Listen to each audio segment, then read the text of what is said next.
so professional. No, just a professional outfit, Jade. I can tell. Yeah, I just wanted to say, because it It's looked just the like for a people in moment there you weren't thinking. the people in it. I'm not be sure this. Look at all the cameras. And how's the tea? The tea is perfect, actually. See? This is the nicest I'm cup of glad tea we I've had in recorded a... that. Ooh, Because tea drinkers can be quite fussy. Oh, can they? we are. Did you get a sweetener on it? I did get sweet. Wow. We need to How do you, so let me just ask you, how do you make the perfect cup of tea? Well, that was by luck, that one. No, Michael, there's no such thing as luck, it's skill.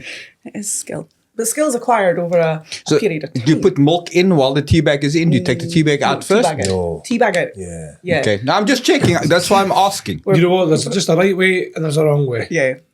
And most of the time you've got to educate people. So what's How the to right do it. way? Just educate me. Well, for me, it's tea bag in the cup, then the hot water, then the sugar, because it's still so it can It's still melt, brewing, yeah? because it's still hot, and then splash your milk. But when do you take the tea bag out? Oh, you leave it for a good minute or something. Depends on how There's no strong really a you time. want. You know what it is? It's a feeling. You just, So you're you like, can you're like, look- you just you can go, look and that's gauge about right. So you gauge it by the color. Yes, and that's why I have clear glass mugs at home. But certain tea bags only distribute the tea Oh. in different times, if you know what I mean. Yeah, so yeah. You you can't drink a squeeze it a cheap little tea bit. bag. What's You that? can't drink a cheap tea bag. You have to have quality tea bags. So what is a quality tea there? Yorkshire tea. Which Yorkshire is tea. What you have. Really? Okay. Well, it just so happens that you got Yorkshire tea. It's my absolute favourite. We'll do an English breakfast from Twinings, but Yorkshire tea. Okay. There you are. Here we go. Another Okay, so sponsor. I've learned something today. Yorkshire tea, there'll be £25.50. So, Jade, we've got you on the podcast then. So, I have arrived. you've had a bit of a journey. We spoke briefly months and months ago, and then we met at Time Castle. We were doing that neurodiverse Neurostars. That's the very one. Well done, Vickers. But no, just your journey in business, and you're a marketing guru. Can I call you that? Well, I've been told that's why I am. I'm just a wee marketeer. Just a wee marketing. Just a wee marketeer. Why did you start your business, and how did it all begin? It's a good question. I started it. So I had worked in marketing for a global recruitment company in healthcare. So doctors, nurses, locums. And I did a few jobs in there. And I ended up in the marketing team as the senior marketing manager. And I love marketing. Like, you can talk to me about most things, and I don't think I'll get more passionate than when I'm actually talking about marketing. The challenge in that role was working within healthcare. So you have to be able to contain yourself a lot because you're working with public sector, and there's a lot that you can and can't do. The can't was more the problem for me. So I just kind of looked at where I wanted to be, and I didn't want to be in any boxes. And I thought, I'm going to move on and try some different kinds of marketing, because the more you try, the better you get. And there's no one style of marketing that fits every single type of business. So I ended up with a creative agency here in Fife, and I fell in love with this agency. Like, they are just like a little powerful force, and you don't even know they're here. And they do brand activations, and they do playbooks and toolkits for brands, primarily within the drinks industry, and they're phenomenal. And again, I was inspired to be better and to do more for myself. It's a woman owner that owns that business, and she's a young woman, and she is a force. Like, I have got so much respect and admiration for her. And I thought, if she can do it, if she can go and build something incredible, like, why can't I? Why can't I do it? And they were really supportive. They're like, yeah, go for it. Absolutely, we support you. And I did, and Thrive was born. And to be fair, because of my ADHD, what happened was there was a thought in my head on like a Tuesday, and then by the Friday I left my job. So that's just kind of how my life works. So exactly like a business owner. We just jump off. We don't plan. We just go. Didn't know how it was going to work. I didn't really know how I was going to do it. I'd already been kind of, I guess, seeding on LinkedIn. I'd grown a network on there already. I was talking to people. And one of the big things that I noticed is it was all or nothing with marketing as well. So you either went with the big agency retainer fees, high costs, not really accessible for businesses, certainly where we are in Fife, not for a lot of the smaller businesses, to be working out on large agency fees or retainer fees to have somebody that they can just tap into as and when they need it. Like a wee pay-as-you-go marketing service. And I was like, guess what I can do? And here I am. That's exactly what I've been doing now for 14 months. That's an interesting thing because I think marketing is one of the things that scares a lot of people because anything else, so sales I can measure, okay? Yes. Marketing is about that, how much money do I put into that black hole before I see a return? Because it's not that, not everything works for everybody. Every business, and even if you have two businesses in the same industry, what works for you might not necessarily work for me. So how do you juggle that sort of conversations with clients when they come to you and go, hey, Jade, this isn't working? Because inevitably, people want quick results. Yes. You know, an overnight success story, 25 years in the making. Yeah. How do you juggle things like that? Manage expectations. You've probably know from a few events that we've been to together, I'm quite brutally honest with people. Like, I don't know the answer to everything and I can't always explain why something works or why it doesn't. So I'm just really honest and upfront. I will not guarantee anybody that I work with results because I can't. I can do everything within the best of my power as I know it and understand it, but I cannot account for people. And marketing is the psychology of people, of an audience, of a community, of a network. And you don't know what's around it. Look at COVID. Look what happened. And then everything you think you know about a society or a community or an audience changes in the blink of an eye. Now, obviously, day to day, we're in a lot less of extremes than COVID, but all it takes is one thing to happen in the news or on social media and like perception changes. So while you can be doing X, Y, and Z and seeing results and it's working for you, even in the first however long we're doing it. So one thing works day one, day two, it's gone again. So I cannot guarantee that by working with me, I am going to 10 times scale your business. I can't do it and I won't do it. And I'm just really honest about that. But what I can do is I will cheerlead the hell out for you. Like, I will be there in the back doing whatever it is you need to do. And if I don't know the answer, I'll go and find out. If I think you're doing something wrong, I'll probably tell you. If I think you're doing something right, we'll look at why that might be. I'm very big on data. I like to look at numbers, but it doesn't always explain the picture. Was it Ron Burgundy that said that 99% of the time stats don't work 100% of the time or something along those lines? There's a quote in a movie that's bloody phenomenal.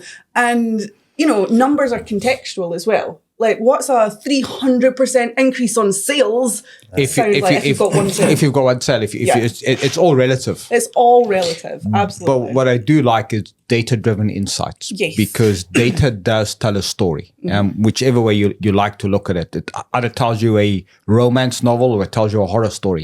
Your numbers do tell you a story around it. So data-driven insights, and I think in marketing, and any business at the moment, the more data you have available, and the better you are to action the data, the better you are to look at the data, interpret it, more importantly, understand the data, the better your business will be. Totally agree. From that sort of perspective. That, sorry, there's a wee, that might be my alarm on my phone. Where is your phone? It's a good question.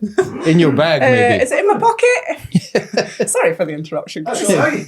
This is just a call. Authenticity. Wow, okay, so what I forgot to do was, oh gosh, I've turned the mic off. Yeah, it's my alarm, so now you know what time I get up in the morning. Well, thank you. Thank you for sharing. Get up. And I've also got an 8:45 alarm because I always forget about, this is going to sound awful, that my daughter needs to go to school. So I'm usually on calls by 8:30 and I need an alarm to remind me that she needs to be out the door. Well, I don't know if my wife was half sleeping this morning, but she said, the kids are at school this week. The kids are at school or not at school? She said they're at school, but we thought they were not at school this week. But she woke up this morning, 5 o'clock. The kids are not. The kids are at school today. Right, okay. Right, sleep tight. Is that right or is it wrong? I don't know. Yeah, they are at school this week. It's next week. They break off on Friday. There you go then. Perfect. No, it's not. It's not to get on with my stuff. I think going back to what you said there, Jade, about being open and honest, brutally open and honest, especially when it comes to being a marketing agency or working on people's marketing. I think people will feel that when you're being totally honest, when you say, I can't promise you results, but I'll work the hell for you and trying to help you. You know, from your 14 months, you're saying you've been doing this. What experiences you had with clients that have, you know, what have you helped clients with? Maybe one of your clients, what have you helped them with? So one of the ladies that I worked with, she had an offer on her website, and she is like a paralegal support services. So she had been with her website out there. She'd never had any inquiries from the website. And so let's just take a wee look, like what's going on. So we had a wee look at the website, and the first thing that stood out to me, and it's a very, very common thing that businesses do, is they talk all about themselves. Like, this is our service. This is what we offer. This is how much it costs. And it's something I'll bang on about until like I'm in the grave. Like, it's stop talking about your features and start talking about your benefits. Like, how do these services and how does this price point actually benefit the people that is landing on this website or is landing on this social media post or is reading this flyer? People don't really care that much about what we do. All they want to know is how we help them or meet a need. Yep. Mm-hmm. Like, and I know we build communities on social and we're there to, you know, spread the good word about us and what we're doing. But ultimately, I think people are inherently selfish. Doesn't mean that that's a bad thing, but we're looking for things that make our life easier, that make our life better, that make our life more fulfilled. So in any copy within your marketing, read that and tell me how often it says the word you. You get this, you can have this, you will benefit from this, and pull it back to your services. Don't lead the other way around. So that's what we did. We rephrased the copy on the website. We kind of fixed the structure. There was a lot more about me at the top rather than sort of like a hero section.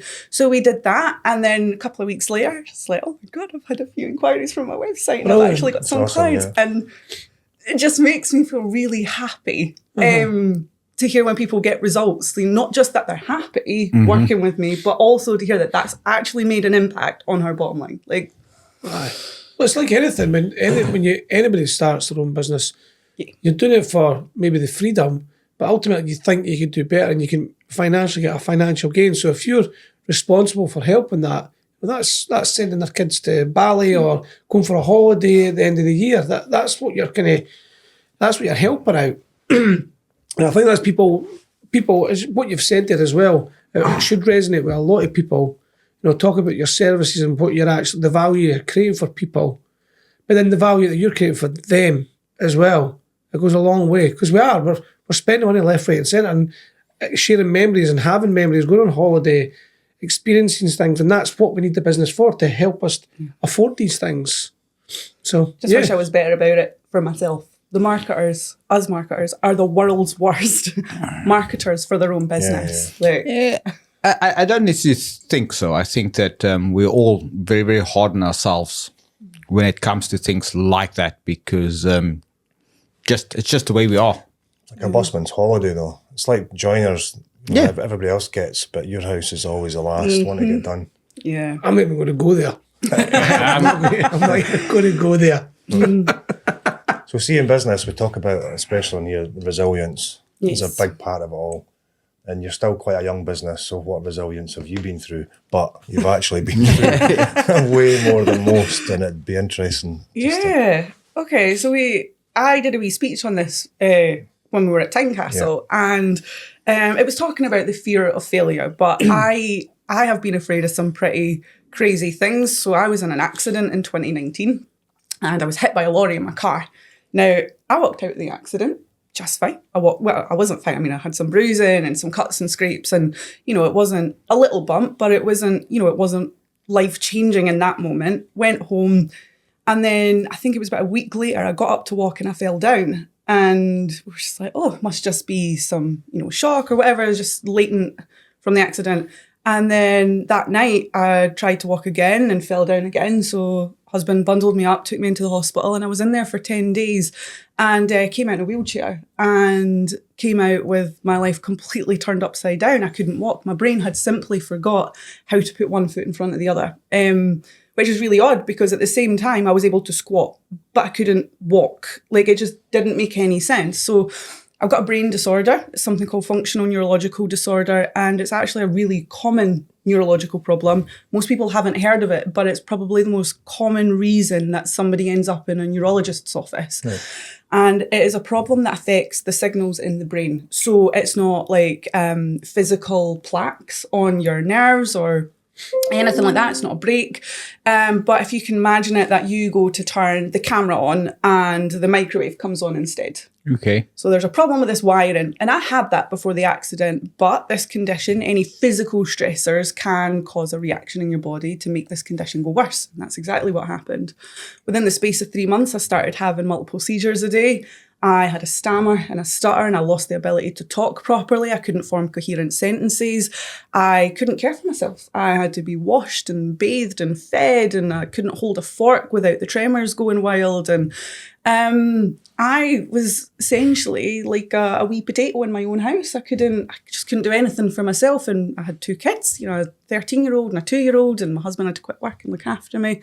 And we thought, wait, is this life? Is this what we've got to look forward to now? Like, I'm young. I mean, this was 6 years ago, so I was 30. God, how old am I? I'm 37 this year, so 31.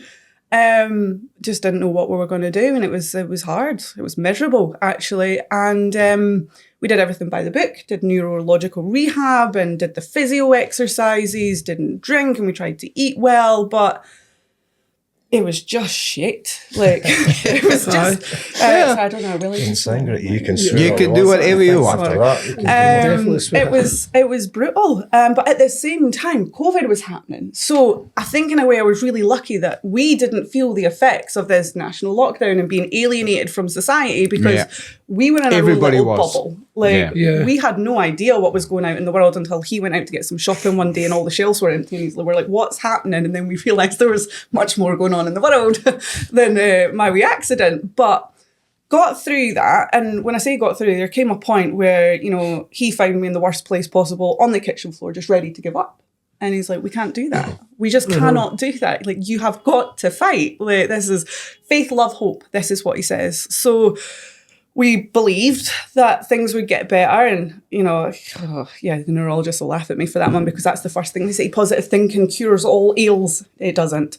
But it helps. It helps you to not spiral into those pits of despair. So we decided to have a drink with the neighbours. That's what we decided to do. With, like, do you know what? Okay. Let's just enjoy ourselves. Like, this is obviously life now. It's not going to get any better. So we had a drink. And we enjoyed ourselves. And then we just started to relax a little bit more. And there was some light at the end of the tunnel. I woke up one day, I was like, babe, I think I can take a step. And he was like, no, you can't, sit back down. I was like, no, I think I can. And I did. I used a step with a walker. And then that one step led to 2, which led to 10, which led to 100. And for all that you'll see me walking here now, I still live with mobility problems. So I can't walk for any period of time or stand for too long. I get tremors in my hands. I stutter when I get tired. But I've been seizure free for about 3 years, and I've been back on my feet for a couple of years. And now I just live with the fact that tomorrow I can wake up and be right back to where I was 4 years ago. Or I could be just where I am now, or I could get better, or it's a very variable condition, and this is my life. Wow. Jeez, that puts lots of things into perspective, though. Do you have a button for that? We round of applause? We can get an applause, I do. We can get one if I can work it out. Let's just make sure we're on the right one. I think that's an amazing story. From because we always think things are bad. You know, when you hear a story like that, real adversity, and here you are 6 years later, taking one day at a time, because you can't live for tomorrow. You can only live for today, because that's why they call it a present, because it's a gift. You need to make the most out of every day. So that's big admiration, I think, from all of us around the table. Oh, for sure. For definitely coming through that and being able talking about it freely, because sometimes we don't think people go through difficult times, and they do need to hear that there is hope at the end of the tunnel. I think it's also when you have something like that, you reflect on life a little bit more, and they sometimes say the people that have went through the most are actually the strongest. So you take your partner for that as well, and all the things that he's done and he's adapted. You know, that's what a great partner has to do. But you can talk it through until you're actually in that point. Yeah. But I think that will serve you very well in life. You know, I've never experienced something as horrific as that, but I could feel your pain there. Not even the cold that you've got now. What cold? What cold? It's actually just an embarrassment. Rumour has it you have man flu. Man flu, aye. He was dying before you walked in. Everybody's got something going on. Sometimes it's a lot greater than somebody else, but that's maybe a point for everybody to realise on their day-to-day. Just chill out a little bit. Don't be too opinionated. Don't put other people down. You have no idea what path people they've are on at walked that in, time. yeah. But I think when you find people in business, whether it be networking or whatever the social circles, you can instantly gravitate to people that are a decent human being, and a lot of it comes from they've gone through quite a bit of shit in their life, and they realise, you know what, I'm here for one time only. Let's have a bit of a laugh and be around the right people, I suppose. Yeah, I used to be quite cynical and, quite openly, I'll admit it, quite selfish with me and my time. And, I don't form relationships very well. And people might say that's, the ADHD and stuff. But actually, it's just because I was a closed wee book. I was in it, in life for me. And then, shit happens over the years. And after everything I've been through, people now say, how can you be this positive all the time? How can you be this cheery? How do you love Mondays? You have no idea how lucky you are to have a Monday, or have a Monday and do a job that you love and be able to do it every single day. And you've got a family at home that loves you and supports you. And there's always going to be times that are really dark and tough and hard. But I have got so much good to remember in all of that, because of what I've been through, that I am just genuinely this happy and positive and cheery and nice all the time. Because I can't not be. This or that. And I pick this. Well, good for you.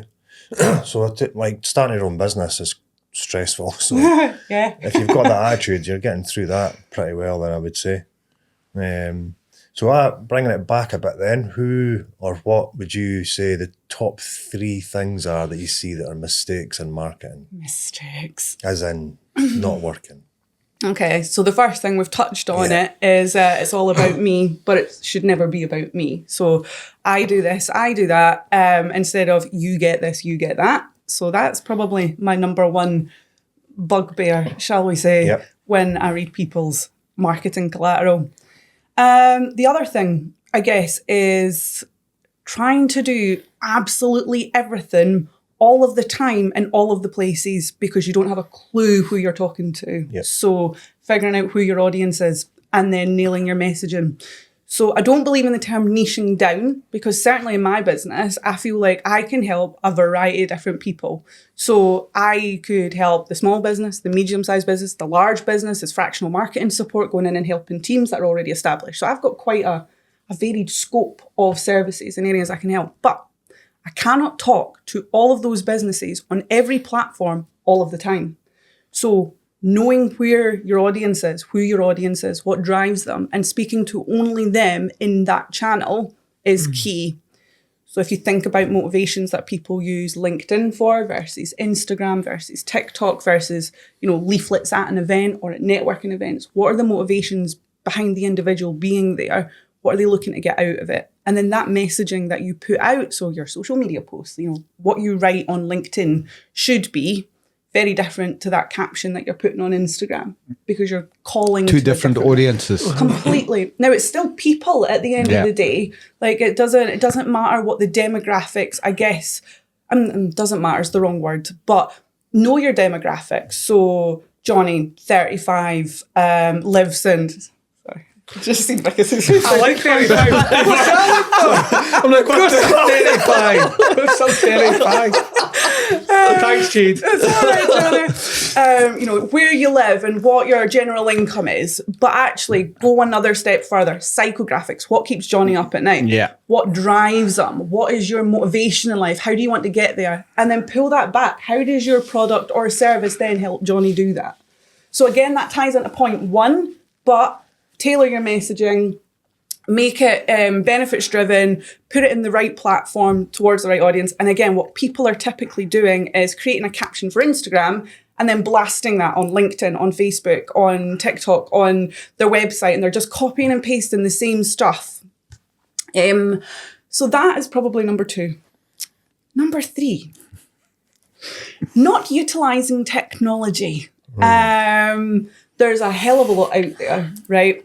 But your majority of businesses are asking marketers to give them the world on a shoelace. Like, Yeah, so they're not prepared to invest in systems, whatever it is. Yeah. Absolutely. Now, understand there are a lot of free systems and tools out there. So if you're looking for a CRM, you've got things like HubSpot.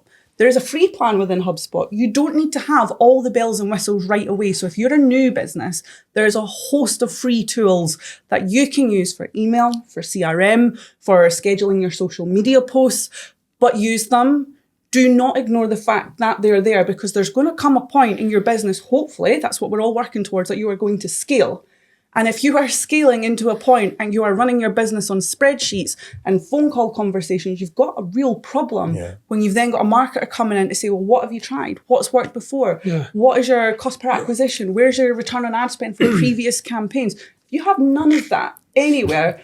I'm just shooting in the dark. So you don't have to spend a lot of money on tech. There are free routes available to you, but get it, use it. Acclimatize your teams to putting info in a system that's going to help your marketer in the long Because run. information is power. The more information you have, the better your decision-making ability. Yes. But as business owners, very often when we start, we think, you know what, Excel, bootstrap is okay, up to a certain point. Okay. So, but you need to invest in systems. If you really want to scale a good system, because the system brings efficiency, it brings so many benefits around it. I think there's just so much in the market, and that's what people get concerned by. That's what I'm here for. I can tell you. But that is a valid point. Oh, sorry, Vickers. On you go. No, you go. It's a valid point. 35-year-old Johnny. I know. Absolutely beautiful. Before you get a marketing person on, you want to make yourself a certain level of efficiencies. So then when a marketing company person comes on board, they're like, right, you've got that sorted and that sorted. Right, this is absolutely perfect. Is that kind of what you're saying? No. I need to come in at that stage. You're looking at what's going to make you more efficient. Right, okay. So you, Johnny, let's say you're like, no, I can't get a marketer in yet. I need to go and get myself a CRM and an email system. And then you end up paying £1,000 a month on shit you don't need. Right, okay. So I can actually come in at the point where you're starting and just advise, be like, right, okay, so this is what you're doing. I think you need this and this, at least for now, but here's a free option that you can use in the meantime, which will scale with you. That's so a good. lot of these That's really platforms have things to go, but don't wait to get some advice. You can, and this is why I'm here, because before you couldn't actually just go to a marketing agency without having to get tied into contracts and stuff. Just can I just get an hour to just shoot some stuff with you and figure out what do I actually need here to be in a position to maybe work with you in 3 months' time or 6 months' time. I'm not going to turn somebody away just because they don't have data. I'll find a way to make sure that they have it moving forward and we'll work with what we've got in the meantime. But getting somebody from outside to come in that knows nothing about you but has an idea and can see the bigger picture of where you're going and what you might need when you get there will be so valuable for your business. Don't wait. I think It's really good. That's good advice. I definitely think that the point there is, though, that there's so many systems out there. Yeah. Okay, and some of that and this is always the interesting thing about a system. It does 80% of what you want it to do. But the 20% that makes your business unique doesn't do. So you adapt your business to that without looking outside the box, looking at different scenarios, different systems that are out there. And once you're comfortable with the system, a lot more difficult to change. Yes. Because you're like, this works for me 80% of the time. See, I'm going back a bit now. But when not everybody's like me, some people are very 35. But when you're starting the business, I really want to go delving into somebody that's just started their business.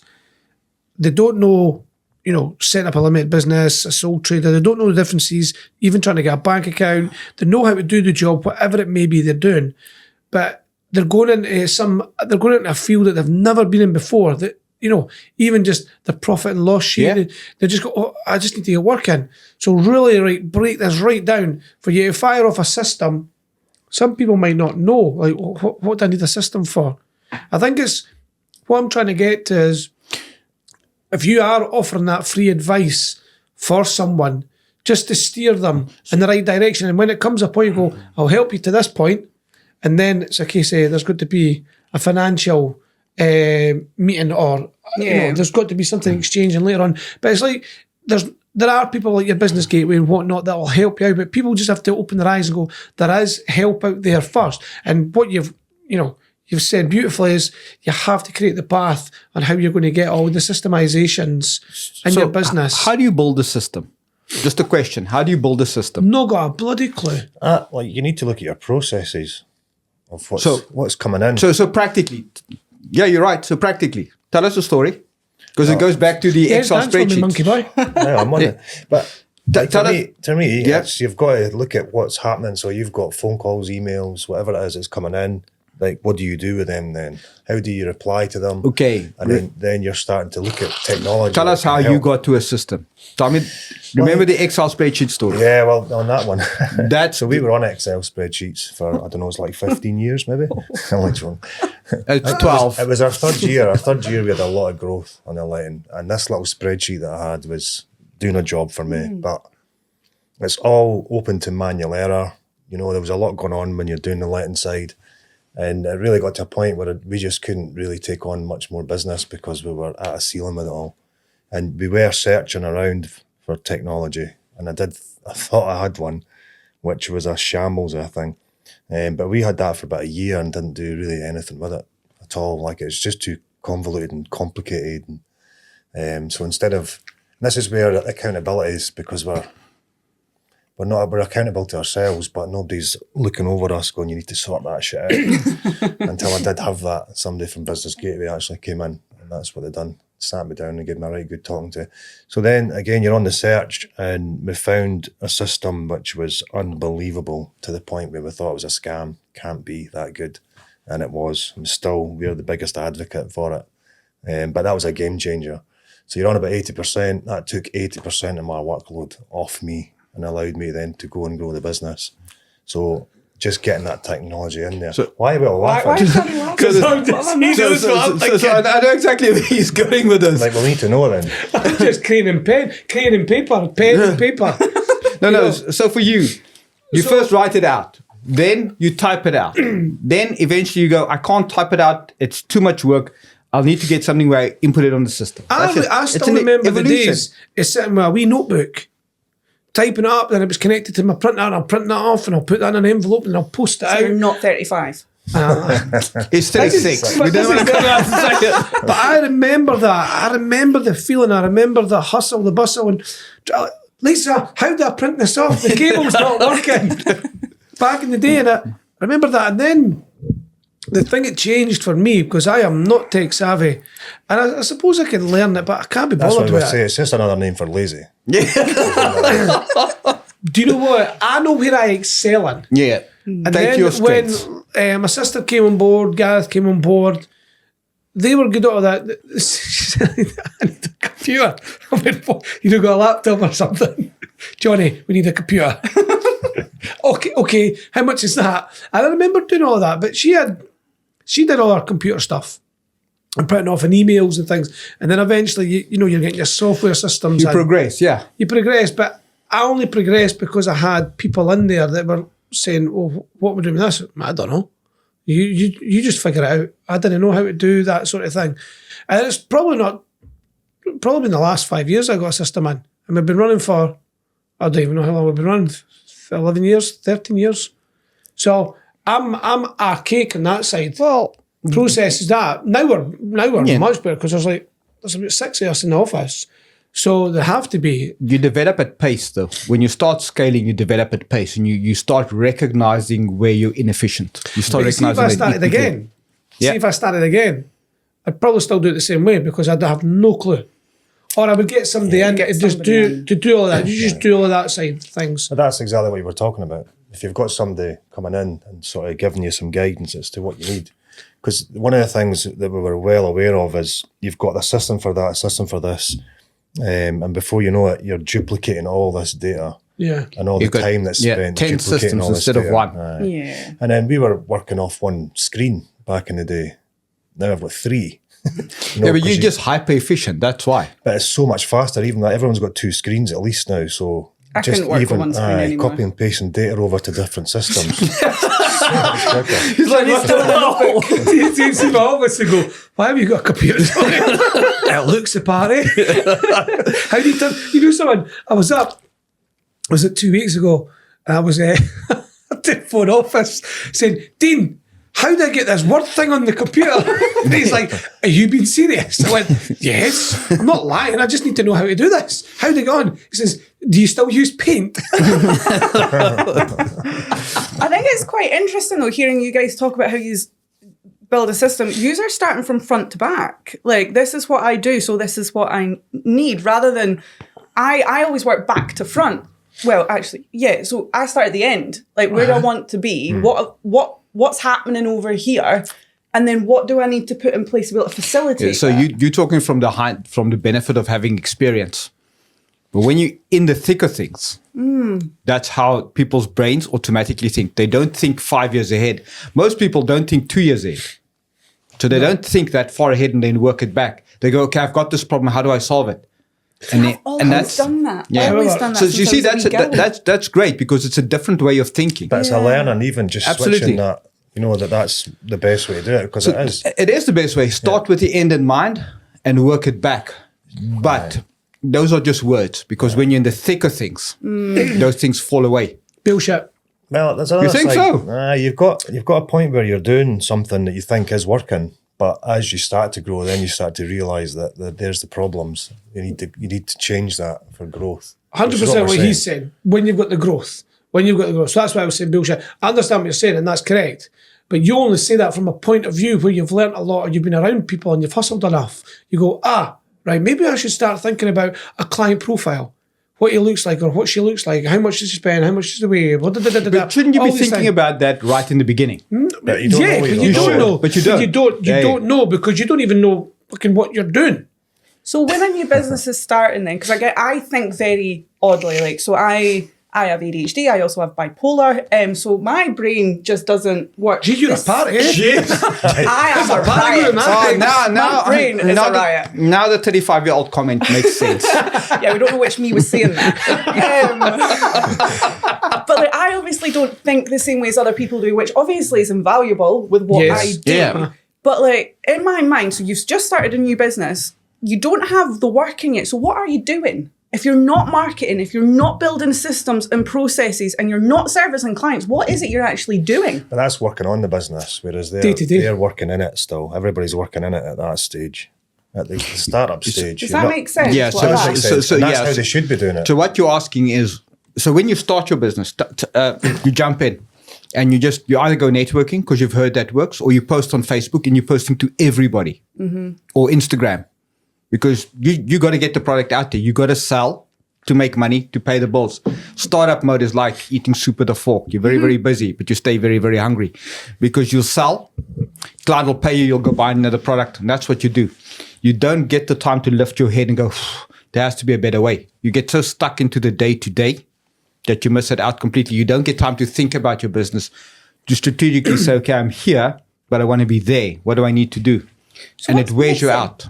What do we need to do then? Because there's people in this room with years of experience, and then there's people starting.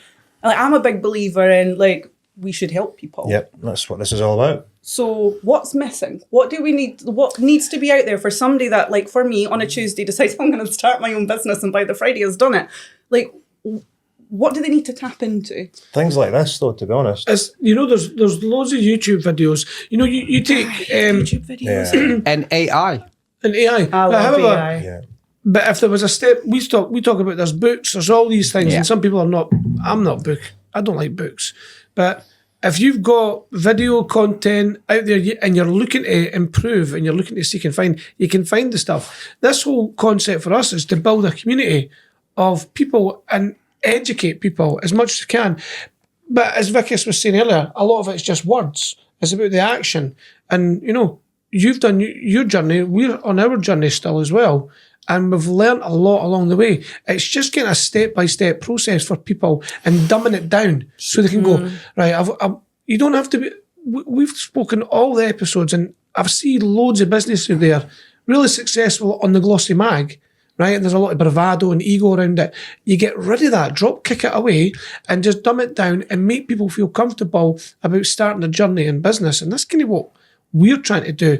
But there are help like this, Business Gateway, and all the other platforms. There's lots out there.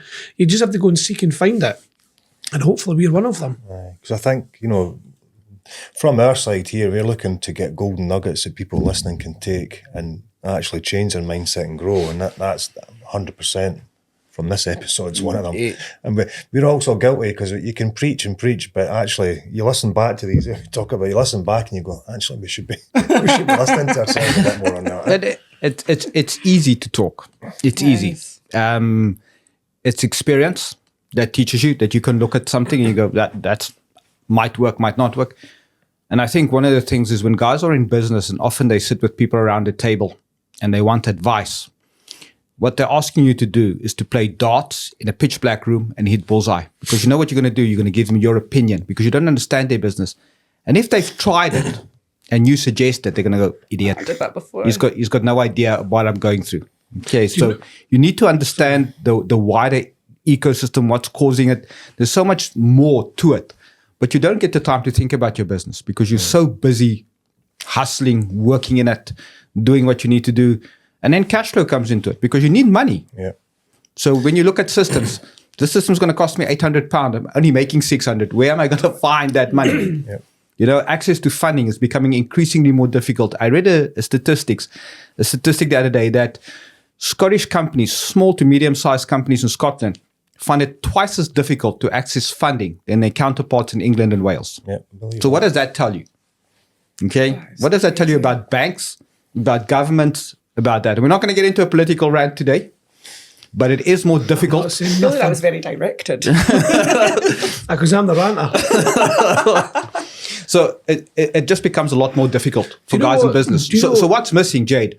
I don't know, community, maybe a good, I will say to you, a plan is never the measure of success of a business, or it means that your business will be a success. But without a roadmap, okay, how do you know where you're going to? And how do you know you'll get there? What are your milestones and your markers along the way? And we don't think about that. We don't think about goals, objectives. What do we need to do? Bite-sized chunks. We call it 90-day sprints.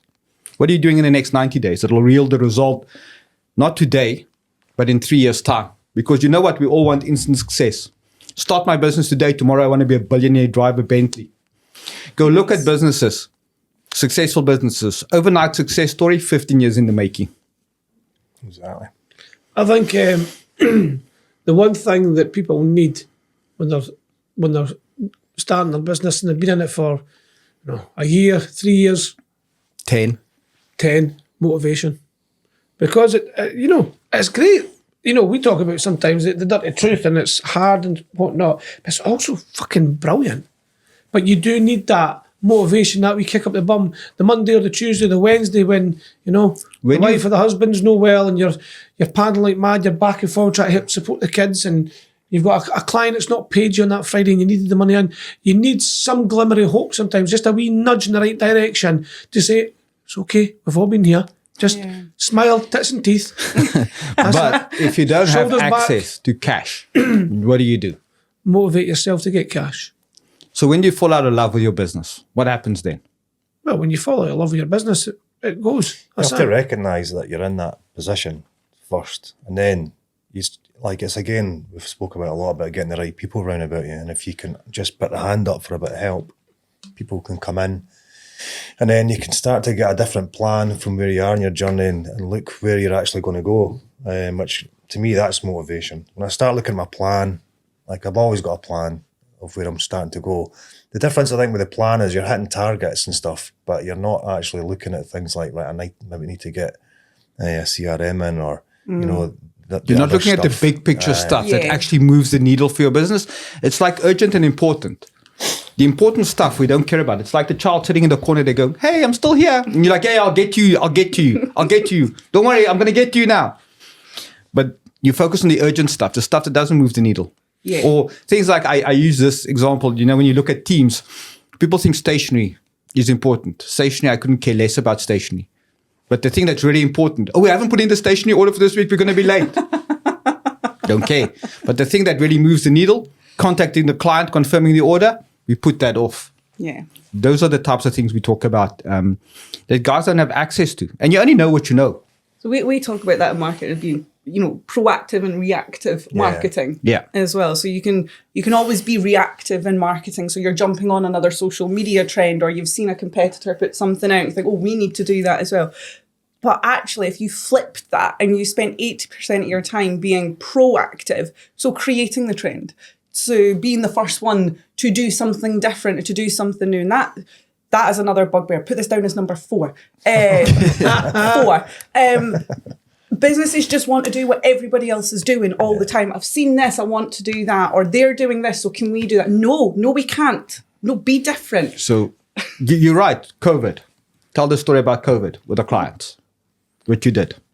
Oh, so we phoned them all, even the ones that weren't even a client with us, but it was on the data system because I set up the system. And generally it was meaningful. We phoned them all, regardless. Oh, so just say Mrs. Smith. Hi, it's Johnny here for JB. Oh, hi, we didn't go ahead with you. I know that. It's not about that. It's just saying, look, we've got the truck there. I can go around and pick up the messages if you're wanting anything. Just give us a shout, because I know, they're older and stuff like that. Oh, and that, it was genuine. We're being completely genuine. But the goodwill you get from that, and even now the competitions we do, it sparked that from COVID. So we do like the gift to giving. So indirect selling, we ask them to like and share the posts, but we want you to tag 3 people of a worthy cause. Maybe they're falling hard times, maybe they're a bit lonely, or maybe you just want to say hi. So it's about people being, and stop being selfish, like me. Give somebody else that option. And I think that so this week we're handing 150 quid out, 2 envelopes, one with £100 in it, one with 50. But that was from the person giving somebody else an opportunity. And indirect selling, yes, but it's also, how great is it when you get recognised in your business for doing something and people phone you up, I'd just like to say thanks. It's the same idea. You make the person feel great. And that's different, Johnny, because how many other businesses are doing that? How many other businesses are actually putting community first and leaning into that? Mm-hmm. What you're doing is novel. Like it shouldn't be. It shouldn't be that selflessness and kindness and these good gestures are nice and novel. It shouldn't be like that, but it is, because we get wrapped up so much in what we're doing day to day. We forget to think about the bigger picture. Where do we live and how can we help? You're like a DJ. But yeah, like what you're doing, nobody else is doing it. Not in that way, not locally, that I've seen it anyway, and I see you doing all this good work. That's new. Thinking outside the box, doing something different. Not a lot of people are doing that with their messaging, with their content, the way they show. Social media, oh my God, you are not just competing for attention from bigger companies in your space with hundreds of thousands or potentially millions of pounds in ad spend, which we just will not have at the back of us at any point. But you're also now dealing with content creators, the people whose sole mission in life it is just to create really content, cool, funny stuff on the internet. There's a guy that jumps up in the air and does different poses while he's up there. Millions of views. How is your video with your company's logo flashing up with fire behind it before you launch into, we are pleased to announce? How is that standing out for attention? Mm-hmm. You are fighting against so much more. The competition for attention is so high. You have to dare to be different. You cannot make no noise and be in the background anymore. You have to think of something, or you will not be seen. It's when you're looking at your age demographic. Who's my customer? What do they want to see? What problem am I solving? All these things that you've said before. And it's what content needs to go out there and for them to take a step back and go, huh. And it's that feeling. It's that, curing that feeling or that scratching that itch for them. You've got to think about what you're actually putting out there. You see all these trends nowadays. My kid's watching some shite on the iPad, but the attention span of a goldfish. You talk about ADHD or all these things. Maybe we've all got a bit of it. But yes, for businesses to properly think about their content and what they're putting out and be proud of what they're putting out there. And again, even just trying as many things as they possibly can. Some businesses might not even need to do that. They might just need to do a flyer run because that's where they get all their clients from. Maybe they just need to put a signposter up to catch it, depending on what you talked about Mother's Day there and candles. You like a good I candle. love a good candle. Like the candle shops. I went and got candles, but it was online.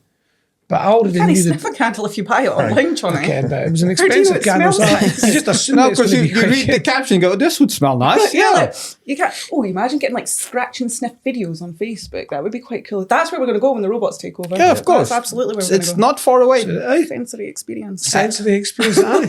I'm going to say We to you, could do that. I'm going to say to you this: a mediocre business sells features and benefits. A good business sells an outcome. An exceptional business sells a feeling. I like that. I'm going to leave that with you. So that's There my you wisdom go. for today. Perfect. Drop the bomb. There you go. Jade, what's the future looking like for you in your business? Busy.